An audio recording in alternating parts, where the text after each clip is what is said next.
Unit 2 is our astronomy unit, and we're really going to be concentrating mainly on the relationship between the sun, earth, and the moon. But in this first lesson, we're actually going to look at the universe as a whole and the theory as to how our universe began is the Big Bang Theory. Big Bang Theory states that at one time, the entire universe was confined to a dense, hot, supermassive ball. Then about 13.7 billion years ago, a violent explosion occurred, hurling the material in all directions. The origin of the Big Bang Theory is credited to a man by the name of Edwin Hubble. You probably have heard of him because of the Hubble telescope. One of the reasons we believe that, or astronomers believe that the Big Bang Theory is how the universe began, is because we have evidence that our universe is expanding. So if our universe is expanding, that it had to come from one central point.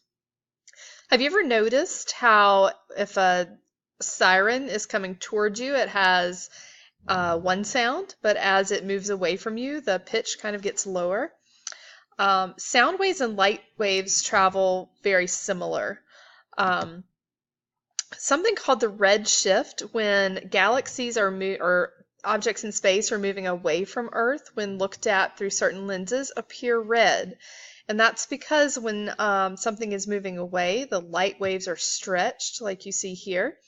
When something is moving towards you, the light waves would be compressed. So similar to our sound example over here, when something's moving towards you, the waves are compressed. When it's moving away, it's a much longer wavelength. So the way that our human eye sees light, longer wavelengths appear red, shorter wavelengths appear blue.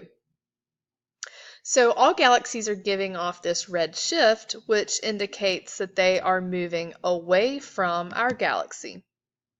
So because light waves are stretched just like sound waves. And so this is an indicator that our universe must be expanding if everything is moving away from us. So here you can see all of the matter and energy was in one super dense ball. After that Big Bang, everything has been expanding ever since. So we do know the universe is expanding, so this is a commonly accepted explanation for that. Another thing that Hubble noticed was that the galaxies that are furthest away from us are moving at a much faster rate, and that is called Hubble's law. So the question is, what happens to the universe next? There's two possible paths. One is the open universe theory, that the universe will continue to expand forever until all the stars die out, there's nothing left. A second theory is the closed universe, that eventually everything that was expanding will slow down, stop, and come back to that supermassive ball. Gravity will cause it to contract back to the center of the universe, and then who knows, we could have another Big Bang. So what that looks like, if the universe were just to expand forever and ever and ever till everything died out, or it reaches a certain point, gravity causes it to contract, this is also called the Big Crunch, back into that supermassive ball. Then we could have another Big Bang, and this could be an ongoing pattern. All right, the universe is made up of billions of galaxies. A galaxy is a group of stars, dust, and gas that are held together by gravity. Each galaxy has billions of stars. Some of those stars have planets. We call those solar systems.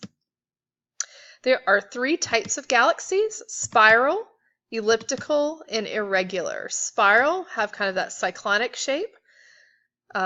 Elliptical are more of an ellipse or oval type shape, and irregular have no set pattern. All right, our galaxy is the Milky Way, which is a spiral galaxy. This image is of another galaxy, but this is what the Milky Way would look like if we could get outside of it to take a picture.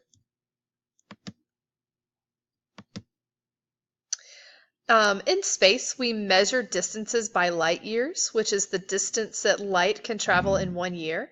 So this, the Milky Way is 100,000 light years wide, which means that it would take light 100,000 years, moving at the speed of light, to get from one side of the Milky Way to another. That means some of the light that we see, the stars in the sky, um, are no longer there. The light that is getting to us could have been from 100,000 years ago.